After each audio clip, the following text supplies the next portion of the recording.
When you say Cognex Designer, you automatically think about a Cognex VisionPro 2.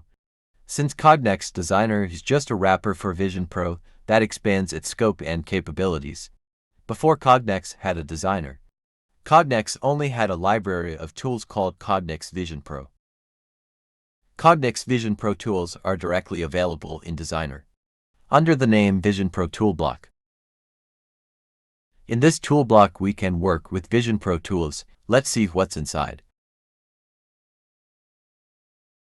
This is the quick build interface of the program that Cognex shipped before Designer was available. I will open quick build so we can see it's something similar.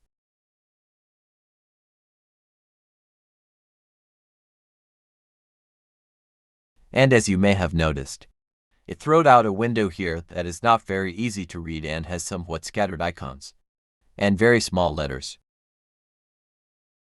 It's because I have scaling set up in Windows. I have 200% scaling set in Windows settings because I have a different display resolution. Then it gives me a bit of a problem, and now I will show you how you can get rid of this problem without changing the scaling in Windows. I find the program I want to modify to make it work properly. Click right mouse button, I choose Properties. Then navigate to Compatibility tab. And there is Change High DPI Settings. I click on it and here is another option, High DPI Scaling Override. I turn on this checkbox and switch to System Enhanced. I click OK. OK, and now when I launch VisionPro Quick Build, it should display as it was built, programmed. I'm mentioning this because Cognex Designer has the same problem. So it's good to know how to fix this, and it already displayed Quick Build correctly. So I see that the interface is similar to how it is in Designer. The same is in Quick Build. And I have some tools here. Through this icon, I can view the tools as they are displayed in Cognex Designer. So going back to Designer, we don't need Quick Build. And here I have tools that mainly focus on image processing as such. I also have basic tools for pulling an image from a file, to pull an image from the camera, but other things are missing, especially in terms of visualization and communication with the external environment, and that's what this Designer was developed for. Here on the left we have various components that extend the VisionPro. First of all, there are the tasks. Tasks are, as name suggests, tasks that run from left to right, that are performed from left to right. Blocks inside task are executed in sequence, based on the first edge position, so the one that has the edge more to the left goes first, and the one that has the edge further to right goes later. So in this case, this block would be executed first and then this one. It would execute in same order if they were in this position, because still this device block goes earlier, has the edge earlier than this VisionPro tool block. And we can run this task through Run All. I see that there was an error here on this edge. That's why it was marked in red.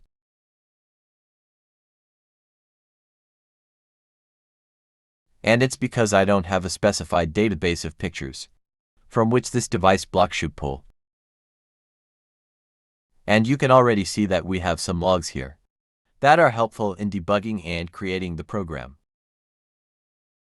And I can also see errors here. But we are mostly interested in this output window in which we see what the program tells us. We can then click on these errors. So when I click on the error, it will show me where the error occurred. If it's somewhere in the script, it throws me directly into the script, if possible. If not, it shows me where and describes why the error occurred. Then there are web pages, pages that run on a web server that Designer creates itself. And on these pages we can throw various components, for example, a button, a list box, and thus form a visualization of the program. And when we launch Designer and create this web server, We can then connect to the IP of this computer, for example, from a mobile phone, or from a tablet, or from other computers through a web browser. However, we use these websites less. Most often we use them when we need to build an application on one designer, which concerns, for example, 2 to 3 stations, if we have 2 to 3 stations, where each monitor is separate. So it is good to do it by creating the entire program on one high-performance PC, and putting only some small computers, like all-in-one, on the other stations. That connects to this interface via a web browser, and thus more stations can control one program, one designer project, and we can independently control it.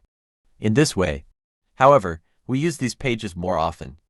These are pages directly VPF, which also have their components, buttons, list boxes.